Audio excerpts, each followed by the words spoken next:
There's not much that beats a nice, crisp, clear and frosty winter's morning.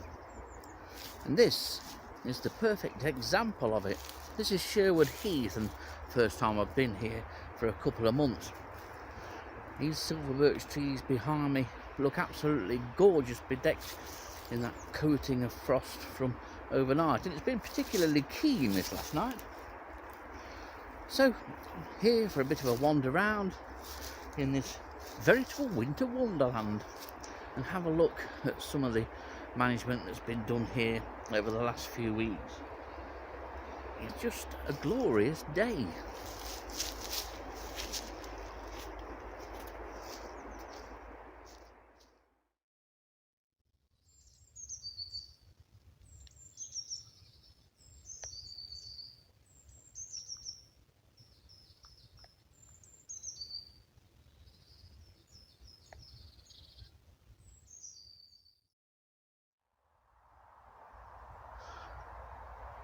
Well, I know it's cold and you're probably feeling cold just looking at it.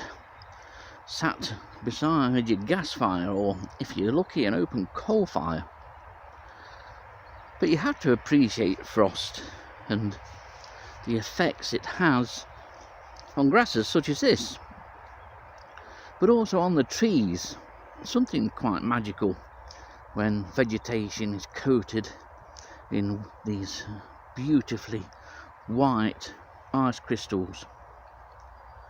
Absolutely beautiful. It's a photographer and a YouTuber's dream, you know.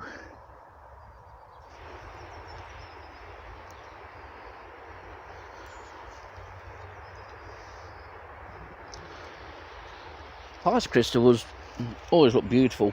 I do love ice crystals. If only people took the time to look at them more closely.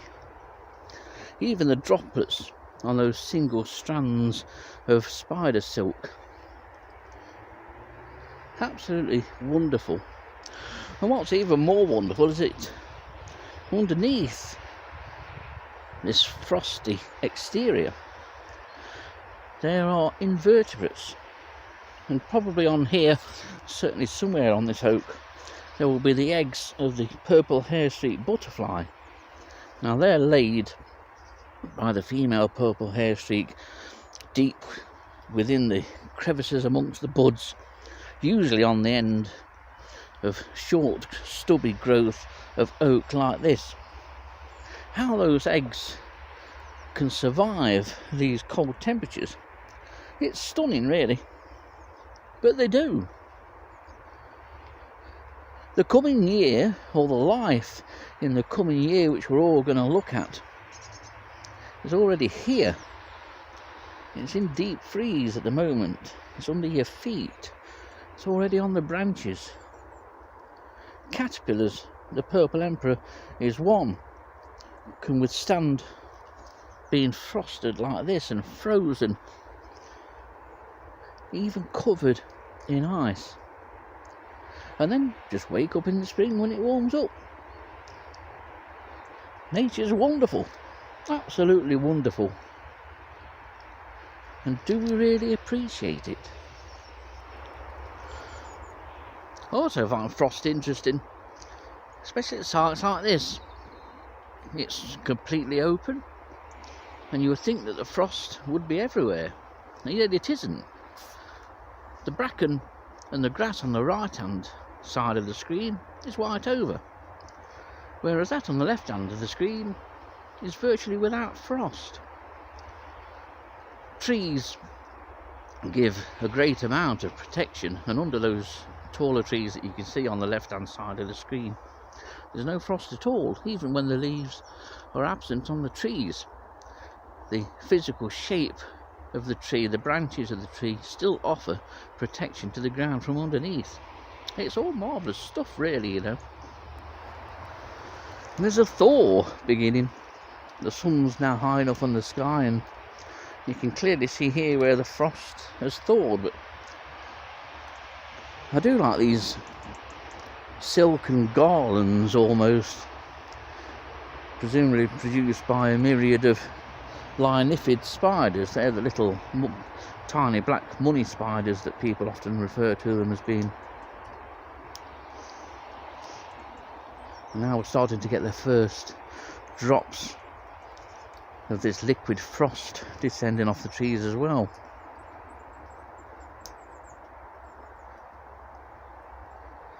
It's just beautiful.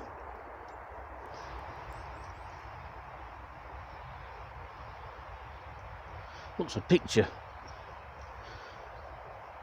Gorse is fabulous enough as a plant anyway, but when it's covered in frost, even more so. Of course, gorse, as I mentioned many times before, is a fabulous plant and a vital plant for tens of thousands of invertebrates on sites like Sherwood Heath here.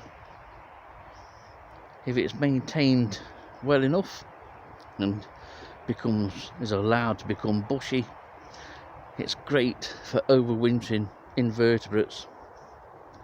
If you were to take a beating stick and a white tray or a white sheet, place that underneath a gorse bush, a dense gorse bush, especially if it's got lots of dead in it, you give that a few whacks and just look at the invertebrates that are spending the winter deep within its foliage.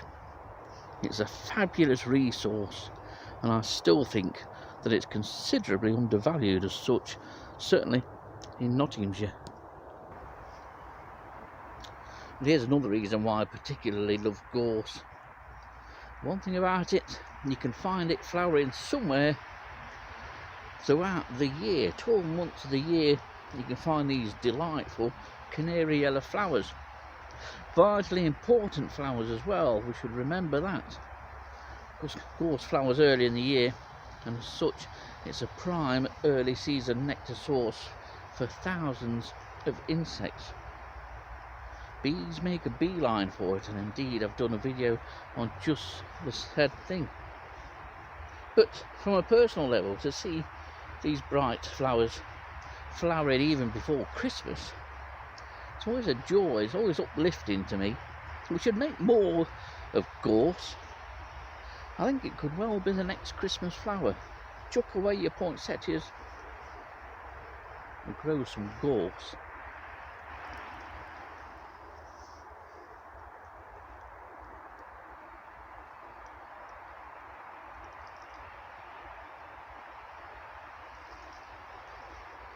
It's a lovely spot, Sherwood Heath.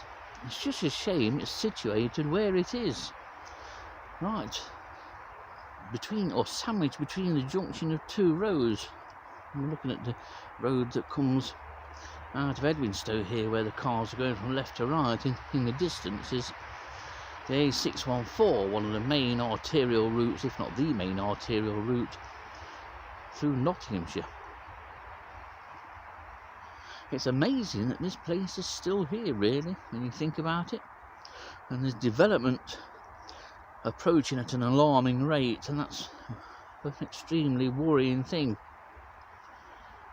How long can Sherwood Heath remain here? Or more importantly, how long will it be allowed to remain here without coming under threat of development?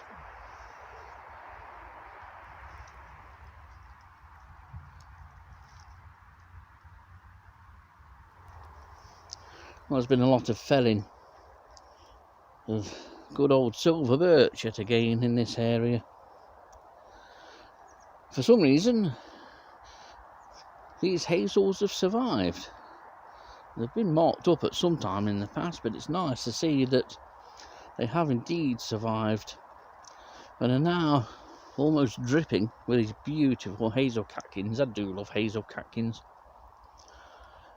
When you see these, you know that spring's not too far away, despite the frost.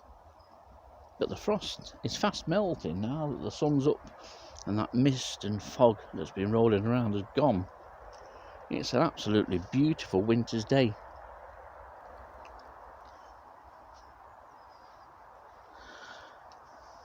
Just been looking at this oak here on Sherwood Heath. In fact, to be honest, this is one of the best oaks within the Sherwood Forest NNR as a tree for its age. Look how low the branches are. As they come out of the trunk there, it's no more than 3 feet from the ground. However, it's not been sort of bowled up, so you've got a clear trunk. I don't know, but it's, if you want ancient oaks in another 400 or 500 years in the future, these are the trees that you've got to leave. Absolutely beautiful. It's just the perfect shape. It'll be a stunner, providing they leave it. And that's the same old problem. It's a beauty though.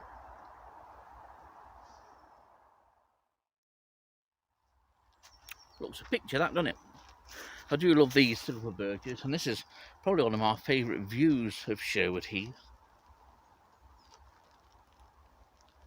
Beautiful bark. You can't beat silver birch for bark. Just a beautiful tree, full stop. Beautiful small light green leaves in the spring, allows the sunlight to reach the floor, and then a golden yellow in the autumn. But of course during the winter months when the leaves aren't on the trees, it's the bark that the tree is grown for. Huge variety of silver birches now available on the horticultural market. Personally, I like this one, Betula pendula. It's just a beautiful tree, and that's a beautiful view. I just hope that this beautiful view doesn't become all the more threatened by the development, especially development in the form of housing that's coming from the west, from the village of Edwinstowe. Edwinstowe, after this latest round of houses, is built a little more than a quarter of a mile from Ollerton. Where will it all end, this development? It can't continuously go on and on.